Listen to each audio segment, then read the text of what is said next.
madame m'avait fait demander en disant il faut qu'on fasse attention à la santé du président. Elle avait dit ce week-end pas d'escargots parce que le président aimait bien le dimanche avoir ses douzaines d'escargots. Et donc elle dit on fera des crudités. Et si le président vous demande, vous dites qu'il n'y en a pas. Et le week-end arrive, le président me fait appeler au début du déjeuner. Il dit chef, écoutez, je sais qu'il n'y a pas d'escargots, j'adore les crudités, mais prenez le temps qu'il faut, trouvez-moi des escargots. Bien monsieur le président. Dessus de table avec Philippe Robichon et Manuel Mariani sur Beurre FM. Dessus de table, l'émission qui met les pieds dans le plat. Bonjour, bienvenue, bon week-end. On est avec vous tous les week-ends sur Beurre FM et tout vient à point. Celui qui sait attendre, Manu. Absolument, parce que on a aujourd'hui un invité qu'on attend depuis un moment, parce qu'il a un agenda de ministre. Alors, on a failli nous dire il viendra en septembre. C'est ça. C'est plus ou moins ce qu'on nous avait dit au départ. Parce qu'on accueille un chef assez particulier. Alors en effet, s'il est meilleur ouvrier de France, chevalier de la Légion d'honneur, chevalier de l'Ordre national du mérite, officier de l'Ordre du mérite agricole, officier dans l'ordre des arts et lettres, chevalier de l'ordre des palmes académiques, n'en jetez plus. Et bien pourtant, il n'a même pas d'étoile Michelin, ce chef. C'est aussi l'un des chefs les plus connus, mais il n'a même pas de restaurant. C'est Guillaume Gomez, l'ancien chef de l'Élysée, mais qui est désormais représentant personnel du président de la République pour la promotion de la gastronomie française.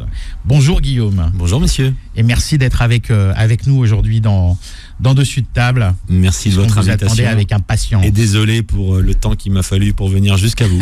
Non, mais c'est très bien comme ça aussi. Surtout un lendemain de finale, de match. Oui, pardon, j'ai la voix un petit peu cassée, j'ai beaucoup crié. Qu'est-ce que vous avez crié? C'est la troisième mi-temps de rugby, ça. Allez Toulouse, allez les gars, allons-y. Je reprenais en chœur ce que les supporters chantaient, donc voilà, ma voix est restée au Stade de France. Si quelqu'un la croise aujourd'hui, merci de me la renvoyer. Bien. En tous les cas, si vous avez un palmarès, non pas dans le rugby, mais vous avez la carrure d'un rugbyman aussi, donc sportif aussi également, non ? Un petit peu, oui, j'aime le sport et comme je suis très gourmand, le sport me permet de contrebalancer un petit peu justement le poids sur la balance. Oui, et puis de toute façon, comme je dis souvent, quand on est chef cuisinier, c'est quelque part une forme de sport. Oui, c'est aussi de l'art, c'est aussi du sport, et c'est aussi de la poésie souvent. Alors vous êtes un missuphile ou un libellocénophile. D'accord. Shkoun. Je sais pas. C'est un collectionneur de menus. Exact. Voilà. Mais pas un collectionneur comme les autres, puisque... Il faut expliquer aux gens, parce que tout part de là, et ça c'est une belle histoire de France. En fait, c'est vrai que des gens se passionnent pour la collection de menus. Mon ami Christophe Marguin, qui est un grand chef à Lyon, est, je pense, le plus grand collectionneur de menus, puisqu'il en a, lui, depuis la Troisième République. Il en a énormément. Moi, je les gardais plus par obligation de travail, d'archivage, parce que quand on recevait un chef d'État, il fallait regarder aussi ce qui s'était passé avant. Et vous savez, les menus, c'est une photo d'un temps passé, d'une histoire, et on voit les enjeux sociétaux, environnementaux d'une époque, et c'est quelque chose d'important. Et c'est vrai qu'il y a quelques années, j'ai décidé, puisque ces menus étaient... je suis pas un collectionneur comme les autres, dans le sens où moi je les regarde pas au quotidien, je les classe pas, donc c'était un petit peu compliqué. Oui, avec une larme à l'œil. Exactement, ni avec nostalgie. Et du coup, j'ai décidé il y a quelques années, parce que c'est un pan de notre histoire commune, à toutes et tous, et j'ai décidé d'en faire don à la Bibliothèque nationale de France. Donc aujourd'hui, vous pouvez gratuitement aller consulter sur le fonds Gallica ma collection de menus, et autres d'ailleurs, parce que beaucoup de livres de cuisine également sont disponibles gratuitement sur ce fonds qui appartient à la BNF, le fonds gourmand de la BNF. Voilà, alors on précise juste pour les auditeurs, donc Gallica, c'est ce qui permet de consulter les livres en ligne, sans se déplacer. Donc c'est-à-dire que tous ces menus ont été numérisés, scannés, voilà. Et vous allez sur gallica.fr, je crois d'ailleurs. Mais il y a des livres très rares qu'on peut consulter. Alors vous avez donné plus d'1 millier de menus, oui. Mais ce qu'on apprend, c'est qu'en fait ces menus, ils sont très rares. Alors comment ça se passe quand il y a un dîner ou un déjeuner d'État ? Qui c'est qui fait comment on les fabrique, ces menus? Alors, qu'est-ce qu'on met dessus? Qu'est-ce qu'ils ont de particulier? Le menu est un objet en lui-même. La composition du menu, on y reviendra peut-être tout à l'heure, mais comment est-ce qu'on choisit le menu? L'objet papier. Mais l'objet menu, ce qu'il faut comprendre, c'est lorsque vous dînez, la reine d'Angleterre est reçue au palais de l'Élysée, il va y avoir 200 invités, on va prévoir peut-être 230, 240 menus, au cas où, au moment où on les installe, il y a des tâches ou quelque chose comme ça. Mais par exemple, il y a un menu qui est dans le livre, quand le président Nicolas Sarkozy Sarkozy reçoit Barack Obama, ils sont en tête à tête, c'est 2 menus. Donc là, vous avez 2 menus, c'est ce qui va en faire aussi sa valeur historique. Et l'idée, c'est de le récupérer. Et ben, quand il reste sur la table, voilà, on peut le récupérer. Le chef de cuisine a quand même ce privilège d'avoir pour ses archives personnelles, quand ils sont 2 à table, on va en imprimer 4 ou 5 pour les archives, et le chef de cuisine en a un, et donc il est maintenant disponible.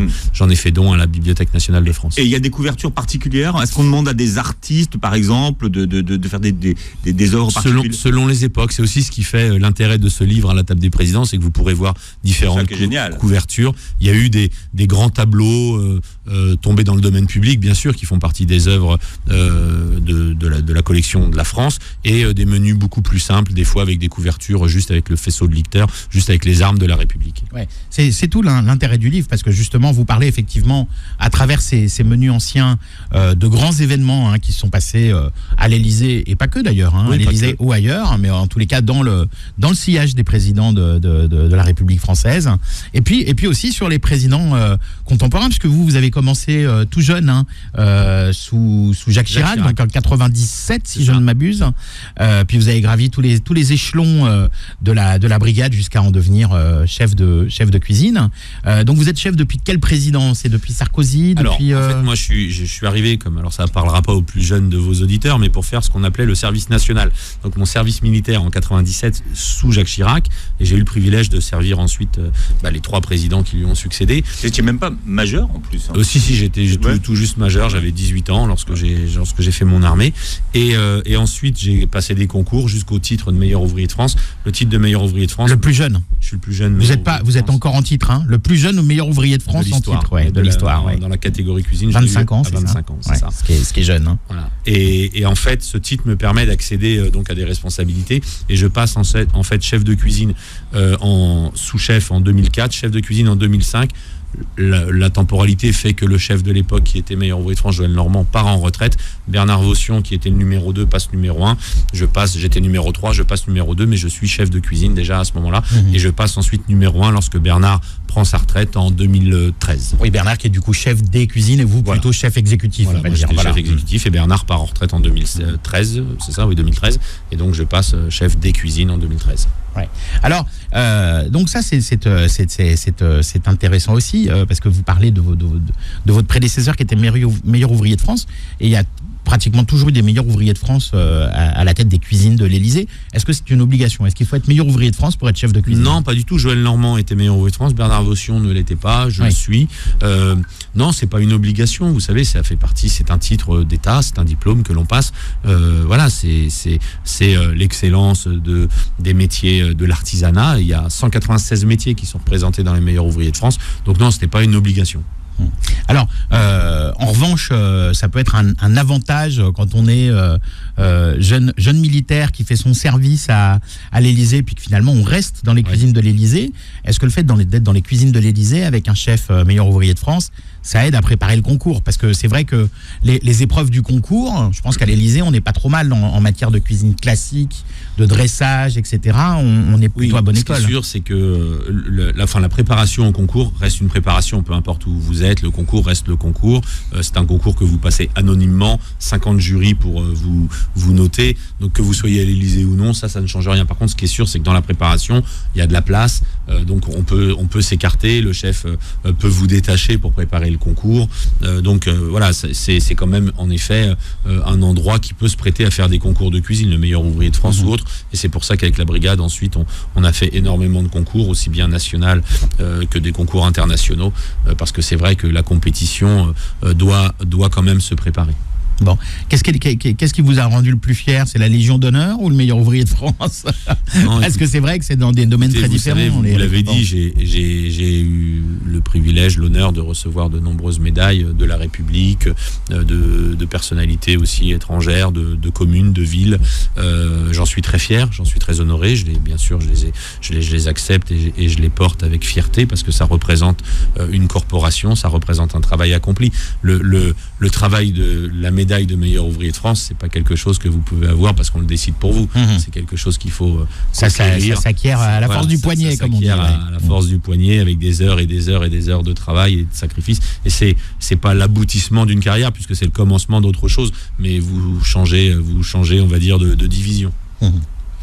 Les cuisines, elles sont dans l'Élysée même ? Oui, les cuisines sont dans l'Élysée même.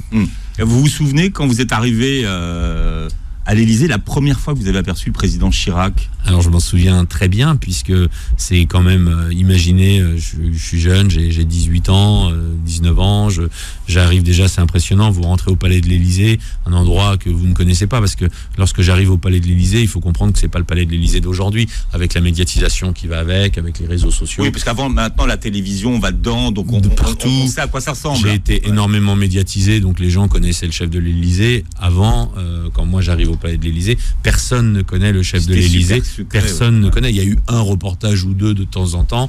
Il n'y avait pas tous ces réseaux sociaux, il n'y avait pas tout ça. Donc en fait, l'accès, si vous n'aviez pas vu l'émission de télé, après, pendant 20 ans, vous ne pouviez pas voir les cuisines de l'Élysée. Aujourd'hui, vous tapez cuisine de l'Élysée sur Internet, vous êtes sur en Google immersion. Maps. Vous êtes en immersion. Même l'Élysée a fait des visites virtuelles des cuisines. On a organisé pour les journées du patrimoine des visites. Donc voilà. Donc c'est vrai que quand j'arrive là-dedans, déjà, je suis impressionné parce que par les cuisines en elles-mêmes, vous savez, on arrive par la plonge. Il y a des cuivres qui datent de 1845. Quand vous imaginez tous les chefs qui ont cuisiné, ils sont dans votre livre. Ils sont en photo. Il y a la provenance. Oui. Toutes les anciennes résidences royales, Compiègne, Fontainebleau, Ville d'Avril, Château des Tuileries, ainsi de suite. Donc c'est vrai que déjà vous vivez l'histoire. Vous savez que vous rentrez dans un lieu historique. Ça marche pas avec l'induction. On est bien d'accord. Non, ça ne fonctionne pas avec l'induction.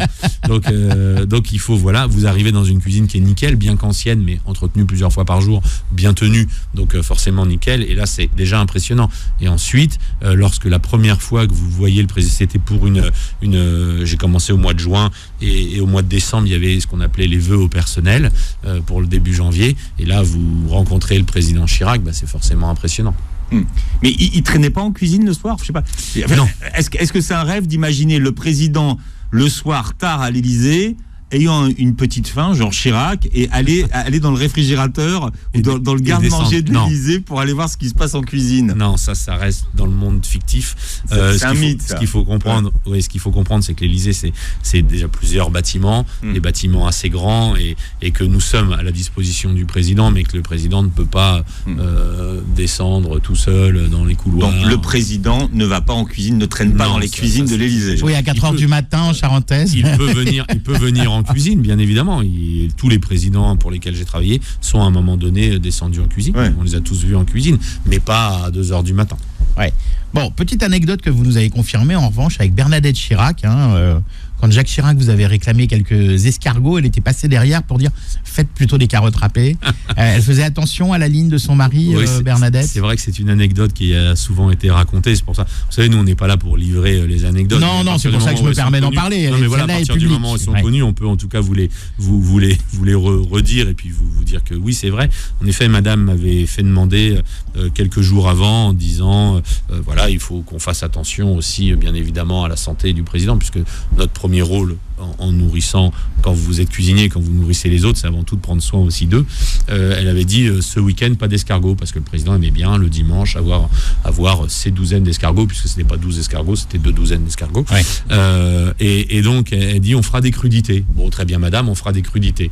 Bon, et si le président vous demande, vous dites qu'il n'y en a pas. Bon, très bien. Et le week-end arrive, donc on prévoit les crudités. Et là, le président me fait appeler au début du déjeuner. Il est avec madame, il est à table avec madame. Il dit chef, écoutez, je sais qu'il n'y a pas d'escargots. J'adore les crudités, mais prenez le temps qu'il faut, trouvez-moi des escargots. Bien, monsieur le président. Et donc, et là, il n'y a plus de débat. On a trouvé des escargots et on a fait des escargots. Il n'y a pas eu. Ils étaient cachés sous un fourneau, mais on les a retrouvés quand même. Vous savez, on prévoit quand même. Non, bien sûr. Donc, oui, puis ça, c'est des choses qui peuvent se garder. Tout à fait. Donc, on prévoyait, c'est-à-dire que si le président ne les avait pas ce dimanche-là, peut-être qu'il nous en aurait demandé lundi, mardi. Vous êtes allé dans le jardin de l'Élysée, petit, non, même pas, les escargots. Même pas.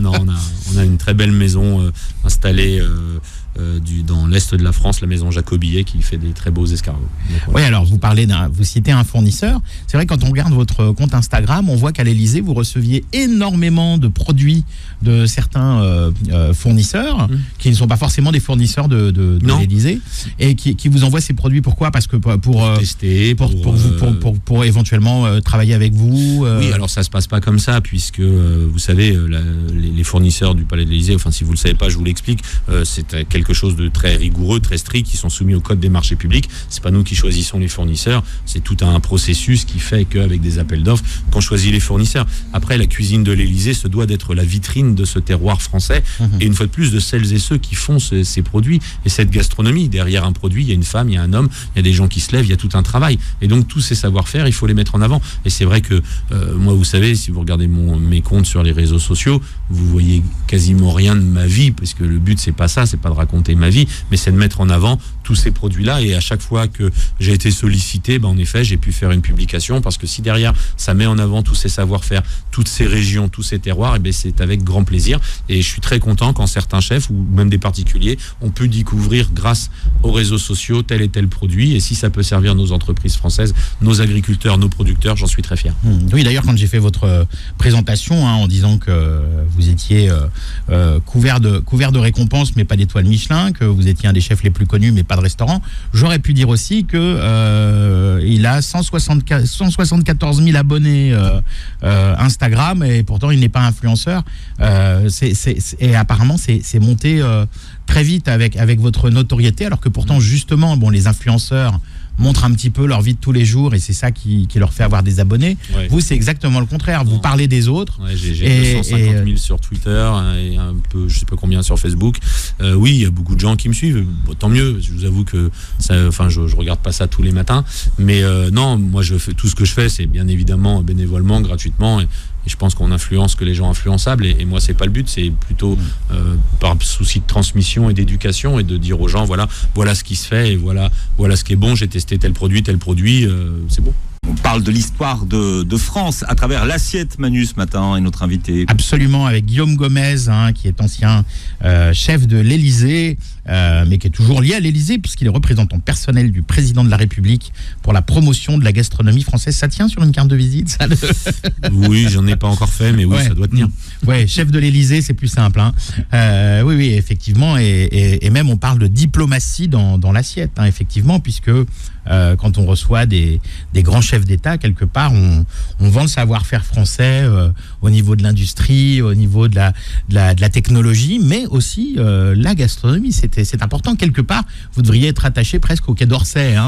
Je suis rattaché au Quai d'Orsay, figurez-vous. Voilà, bravo.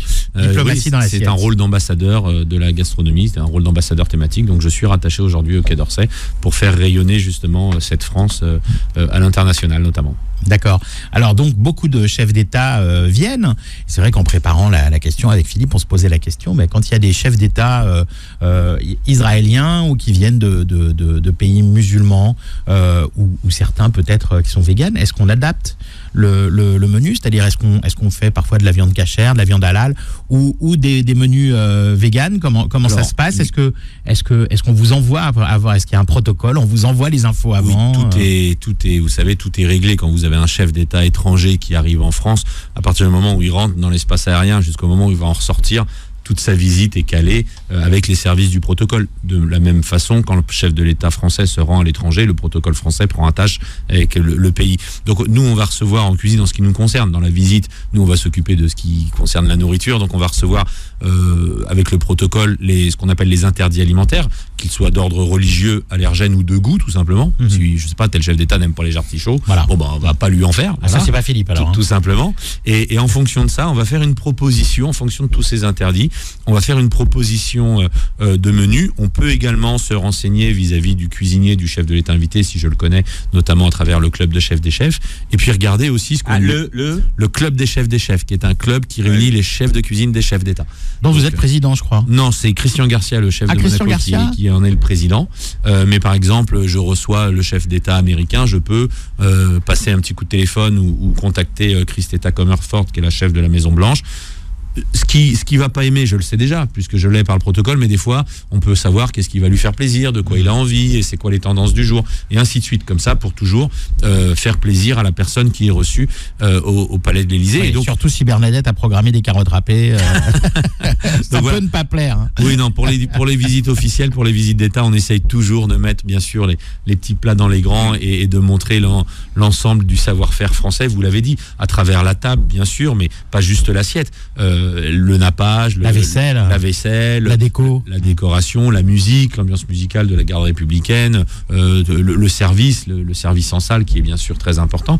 Et par rapport à ça, on va proposer un menu au chef de l'État. Ce sera toujours le chef de l'État qui va choisir le menu pour son invité. Alors moi j'ai déjà mangé à l'Élysée, mais j'ai pas vu cette déco-là parce que moi j'étais dans la salle de presse à droite quand on rentre dans la cour. Pas tout à fait le même menu. Et alors on a goûté la cuisine de Guillaume de Gomez, mais c'était des petits clubs sandwich pour la presse. Hein. Oui, bah comment c'est que vous êtes en train de travailler? On voudrait pas que ça prenne trop de temps non plus.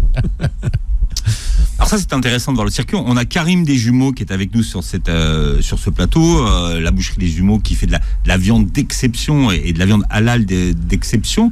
Finalement, quand un président mange halal, comment on fait à l'Élysée? Alors déjà, il faut comprendre qu'on a rarement eu des demandes de cuisine, soit cachère, vous l'avez dit, soit halal.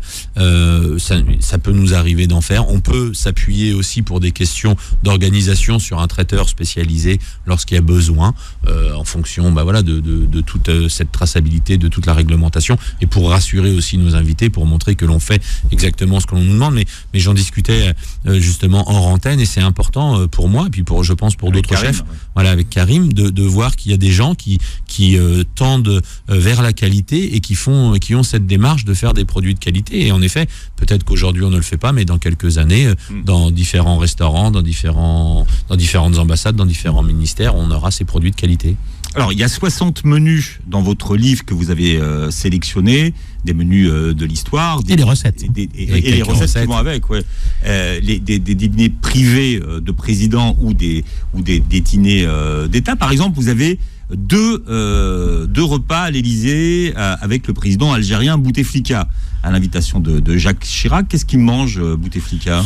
Je vous laisse découvrir à travers le livre tous ces menus, mais il mange, de mémoire, je crois que vous avez la recette du gazpacho qui avait été fait à l'époque. Vous avez on a parlé tout à l'heure des asperges. Donc ce qu'il faut savoir, c'est que ce sont à chaque fois bien sûr des menus de saison. Et le but de ce livre, c'est de vous faire découvrir et rentrer un petit peu dans l'histoire. Déjà, c'est un livre historique à part entière, il intéresse énormément de gens. Il faut comprendre que c'est le seul livre, aujourd'hui en tout cas, à avoir 3 écrits de 3 présidents de la République. Il n'y a pas un autre livre, alors là, de cuisine, mais même autre que cuisine, où vous aurez 3 témoignages de présidents de la République. Oui, dont un en exercice. Dont un en exercice. Il y a Emmanuel Macron, Nicolas Sarkozy et François Hollande qui ont écrit pour le livre. Le président Chirac, bien sûr, n'a pas pu évidemment, étant décédé juste au moment de la sortie du livre, bien que quand le projet est né, le président avait accepté. Oui, alors, je voudrais juste préciser une chose, Guillaume, je me permets de vous couper parce que c'est important. Si vous vendez aussi bien le livre, c'est pas pour votre fortune personnelle, parce que on a oublié de le dire, mais ce livre, je veux dire, tous les bénéfices, toutes les ventes sont reversées intégralement pour des œuvres caritatives. Pour des associations. Je le précise. De mes 5 livres, donc je peux facilement en faire la publicité. Et oui, les 5 livres de Guillaume. L'intégralité des droits. Donc quand Guillaume vous parle de ses livres avec passion, c'est pas pour son porte-monnaie, c'est aussi pour des œuvres caritatives. C'est pour de belles causes. Et aussi parce qu'il y a beaucoup de belles choses à en dire. Et surtout, c'est un livre avec lequel vous pouvez vous amuser. Vous avez envie de réunir à la même table des amis, vous pouvez leur faire l'entrée servie au président Bouteflika, le plat servi à un président américain et le dessert servi à la reine d'Angleterre. Il n'y a qu'un livre de cuisine qui peut vous permettre de mélanger tout ça temporaire. Enfin, le temps n'a plus d'importance. Ouais, réunir Arafat et Netanyahou à sa table. Voilà, et si beaucoup de choses peuvent diviser les hommes, la table réunie. Ouais. Est-ce qu'il y a des invités prestigieux qui demandent des doggy bags ou par exemple la recette de quelque chose qu'on leur sert?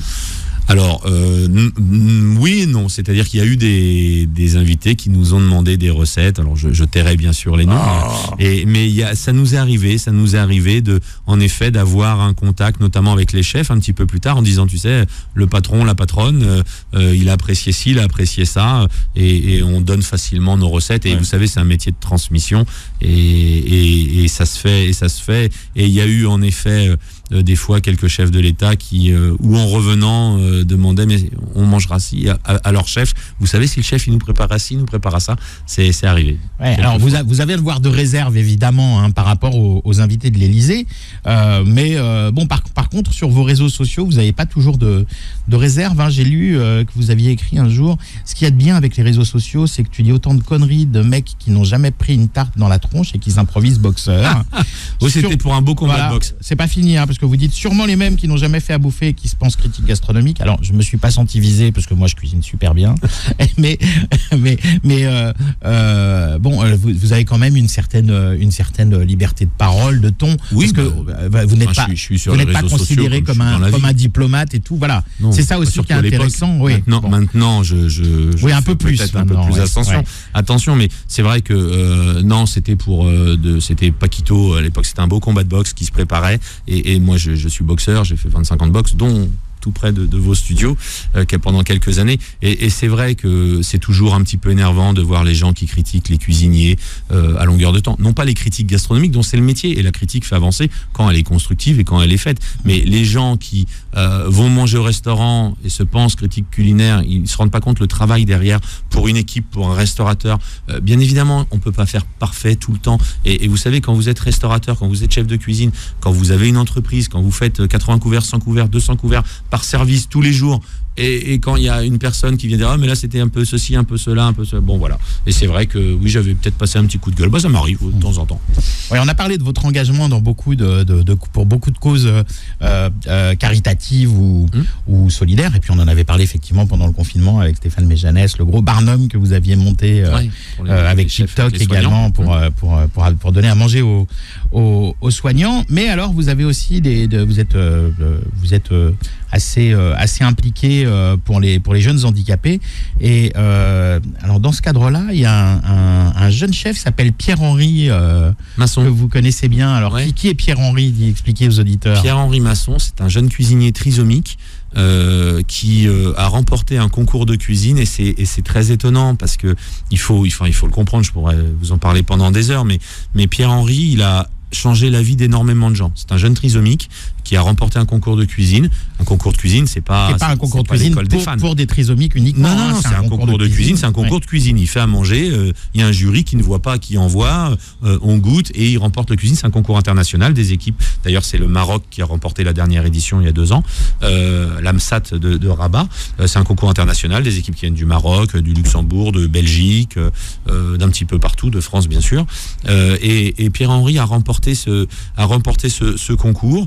Il est aujourd'hui cuisinier dans une municipalité. Il n'est pas dans un lieu adapté, on va dire, au handicap. Il est cuisinier comme les autres, et il a changé énormément le regard que les gens peuvent porter sur le handicap au sein même de ma brigade quand il est venu cuisiner avec nous, et même pour les autres trisomiques, puisque suite à sa venue qui a été un petit peu médiatisée, c'est vrai, et tant mieux, et pas que sur les réseaux sociaux, et tant mieux si ça sert à changer la vision que portent les gens sur le handicap. Et des jeunes trisomiques, un autre notamment m'a écrit en disant mais j'ai vu que vous aviez reçu un jeune, moi je veux venir faire un stage, et donc j'avais laissé un message à la maman, et la maman m'appelle très ému, presque en pleurs, en disant écoutez chef, je suis désolé, mon fils vous a écrit, mais en fait il est trisomique. Je dis j'ai bien compris qu'il est trisomique, il me l'a dit. C'est pas grave, on va en faire quelque chose. On va le prendre en stage. Et la mère, encore aujourd'hui, je crois qu'elle y croit pas. Et son fils est venu, et grâce à ça leur a ouvert des portes. Et donc vous voyez, c'est le bon côté des réseaux sociaux, c'est que si ça peut permettre de changer la vie de certaines personnes et de montrer les bons côtés et pas que les mauvais, c'est comme ça qu'il faut se servir des réseaux sociaux. Ouais, vous en servez avant tout pour ça. Vous parlez de temps en temps de rugby, mais oui, un petit peu. Mais surtout de belles causes. En préparant l'émission, j'ai découvert une chose, c'est que je vous ai peut-être croisé. Alors, j'ai pas mangé votre cuisine à l'Élysée, hormis les sandwichs, mais j'ai peut-être goûté votre cuisine quand vous étiez jeune, chez un certain Johnny Benariac. Je me souviens, au début des années 90, j'avais goûté un lièvre à la royale dans un restaurant que j'avais mis dans le guide Paris pas cher à l'époque, au début des années 90. Et c'est un restaurant où vous avez travaillé, ça s'appelle le Traversière. Alors, vous avez fait des petits restaurants de quartier comme ça. Alors, le Traversière, c'est un très bon restaurant. J'ai commencé chez Johnny Benariac. C'est un vrai bistrot de quartier, parce qu'on a l'impression que vous avez été toute votre vie à l'Élysée, presque. Non, j'ai fait près de 25 ans à l'Élysée, mais j'ai presque 30 ans de cuisine en tout comme carrière. Et j'ai commencé avec Johnny, d'ailleurs, puisque j'ai été son premier premier apprenti. Il venait de racheter le restaurant lorsque j'ai commencé chez lui, et c'est vrai que c'était une cuisine de quartier, du marché, avec tout était fait maison. Bon, c'était encore à l'époque où on se posait pas la question, les restaurateurs faisaient maison de toute façon, et on faisait tout de A à Z, des terrines, la pâtisserie, on faisait tout, et c'est vrai que j'ai énormément appris. Au-delà des recettes, il m'a transmis bien sûr des valeurs et cet amour du métier, et aujourd'hui c'est mon ami. Oui, et puis il vous a appris, je pense, aussi à taper dans le dur, parce que pour le connaître, je pense que quand on est chez lui, il y a du travail. Les nuits sont courtes. Les nuits sont très courtes. Ouais. De toute façon, vous savez, il n'y a rien sans le travail. Moi, j'ai toujours beaucoup travaillé. J'avais 14 ans, c'était des journées de 15 heures par jour, mais ça me choquait pas parce que c'était comme ça, de toute façon. Et c'était à l'époque, c'était le siècle d'avant, c'était une journée de repos par semaine. Donc, et moi, j'habitais dans le 93 et j'avais plus d'une heure de RER pour rentrer, mais c'est comme ça qu'on apprend son métier et cette passion. Et tout de suite, on était dans le travail, oui. Et c'est le meilleur lièvre à la Royale que j'ai mangé de toute ma vie. Mais c'est le meilleur dans beaucoup de domaines. Moi qui ai fait beaucoup de restaurants, je m'en rendais pas compte à l'époque, parce que j'étais dedans et je pensais que c'était comme ça partout, puisqu'il faut comprendre, c'est quand je commence la cuisine, moi, je suis issu d'un milieu, j'ai même quasiment jamais mangé au restaurant. Quand je commence la cuisine, j'ai un de mes oncles qui est cuisinier, qui tenait un restaurant marocain dans le 12e à l'époque, donc le seul restaurant où je mangeais, c'était chez mon oncle et ma tante. Mais sinon, voilà, j'avais jamais poussé la porte d'un restaurant, bistrot, gastronomie, même certains produits, j'avais jamais vu. Alors vous avez donc des origines marocaines, ça vous nous l'aviez dit avant l'émission. J'ai de la famille, j'ai de la famille au Maroc. Ma tante s'est mariée avec un Marocain et moi j'ai des origines espagnoles. Et l'histoire entre l'Espagne et le Maroc, mon père est né à Ricón del Médic, du côté de Tétouan, donc qui était à l'époque l'Espagne, qui est maintenant au Maroc. Alors vous avez justement vous avez des origines espagnoles. Vous êtes fan de rugby. Alors est-ce qu'on dit pain au chocolat ou chocolatine chez Guillaume Gomez? Eh ben, ceux qui gagnent disent chocolatine souvent, mais moi je dis pain au chocolat. Je suis capitaine de la team pain au chocolat. C'est pour ça que je vous pose la question, parce que sur vos réseaux sociaux, je me dis mais non, pourquoi il dit pain au chocolat tout le temps? À Toulouse, chez nous, on dit chocolatine. Bah, voilà. Oui, vous êtes quelques-uns à le lire, mais on s'en amuse. On a essayé de trouver des failles chez Guillaume Gomez, et la seule qu'on a trouvée, c'est qu'il est rugby sud-ouest hispanisant, et il dit pain au chocolat. Alors là, parce que j'ai beaucoup de copains du côté de Toulouse, mais par exemple, je soutiens aussi nos amis de Perpignan, de l'USAP, et eux disent pain au chocolat. Donc vous voyez, il n'y a pas de souci. Donc et puis on peut des fois ne pas être d'accord même avec ses amis. Oui, mais bien sûr. C'est aussi pour ça que c'est des amis. Exactement. Parce qu'ils acceptent les différences. Je voudrais revenir aux cuisines de l'Élysée. Est-ce que l'argent a de l'importance quand on fait un repas? Est-ce qu'il y a une enveloppe? On dit voilà, on a tant de couverts, il faut que ça rentre dans 40, 50, 60, 100 euros par personne. Alors ça se passe pas tout à fait comme ça, parce que quand vous faites choisir le menu, vous pensez bien, lorsque vous proposez, je sais pas, des œufs quelque chose, ou une salade de langoustine, un poulet aux artichauts ou un turbo aux oursins, si vous prenez langoustine turbo, ça va coûter 70 euros. Si vous prenez les œufs, le poulet, ça va coûter 15. Donc en fait, c'est pas tout à fait comme ça. Par contre, depuis la présidence de Nicolas Sarkozy, tout le budget, tout est regardé, notamment par la Cour des comptes. En ce qui concerne le personnel, on a 3,60 € pour faire à manger, entrée, plat, laitage, dessert. Ah, pour vous Non, mais pour tout le personnel. Quand je dis le personnel, c'est du secrétaire général aux agents. Oui, parce que vous nourrissez aussi vous occupez aussi de la cantine de l'Élysée, entre guillemets. Il y a tout le monde. Alors, le secrétaire général de l'Élysée, il a quand même un poste important. Oui, mais 3,60 €. Il faut comprendre que c'est un endroit où les gens travaillent. Donc, hormis lorsque ce sont des repas officiels ou des repas de travail du président de la République, où là, en effet, le budget peut monter. Mais comment ça se passe? Est-ce qu'il y a une enveloppe ou en fait... Oui, il y a un budget annuel. Alors je vous invite à lire le rapport de la Cour des comptes, qui fait quelques tonnes de pages, avec plaisir. Mais en tout cas, on sait exactement au jour le jour combien est-ce que ont été dépensés et où est-ce que c'est parti, bien évidemment. Oui, comme dans un restaurant finalement. Enfin, tous les restaurateurs ne savent pas faire ça, mais un bon restaurateur est censé vérifier ses coûts. Moi, je le revendique. Je suis un chef de restauration collective. Donc, dans la restauration collective, vous êtes obligé de tenir un budget. Vous êtes obligé, comme dans une école, comme dans un hôpital, comme dans une cuisine d'entreprise. Et donc, c'est un lieu. L'Élysée, c'est un lieu où l'on travaille. C'est une restauration d'entreprise. Donc, on sait. On peut pas forcément en amont savoir combien on va dépenser. Par contre, ce qui est sûr, c'est qu'à la fin du dîner, on sait exactement combien on a dépensé. Que vous ayez reçu la reine d'Angleterre ou que ce soit pour faire, par exemple, le service de presse. Vous parliez tout à l'heure des petits sandwichs. Des petits sandwichs, de tout ça. Tout est calculé pour tenir un budget. Et à la fin de l'année, on sait exactement, au jour le jour, ce qui a été dépensé. Et là, donc, votre livre parle de cette collection de menus. Est-ce que quand il y a un événement international qui se passe, vous allez consulter les menus précédents pour voir ce qui s'est fait, ce qu'on a déjà servi ? Oui. En quoi cette histoire elle est importante pour le cuisinier d'Élysée ? Déjà, c'est important. Alors, ce qu'il faut comprendre, c'est que ces menus déjà nous permettent de voir qu'à une certaine époque, les enjeux n'étaient pas les mêmes. La saison, personne s'en occupait. L'environnement, il y a 70 ans, personne s'en occupait non plus. Aujourd'hui, ça a changé. On fait bien évidemment attention à la saison, à l'impact de notre assiette sur l'environnement, sur le mode de production, jusqu'à la méthanisation et la valorisation de nos déchets. Donc tout est important. Et quand vous recevez un chef d'État, il faut savoir ce qu'on lui a servi la dernière fois, pour pas qu'il dise tiens, ça fait 2 fois que je viens en 5 ans, on mange toujours pareil. Donc voilà, on a besoin de savoir ça. Et de la même façon, par exemple, c'est une anecdote que j'ai déjà eu l'occasion de raconter, mais par exemple la reine d'Angleterre qui affectionne le foie gras, et c'est important pour toute la filière qui produit du foie gras. La reine d'Angleterre, à chaque fois qu'elle est venue, elle a mangé du foie gras, et la seule fois où on a failli ne pas lui en servir, c'est elle qui a demandé à avoir du foie gras.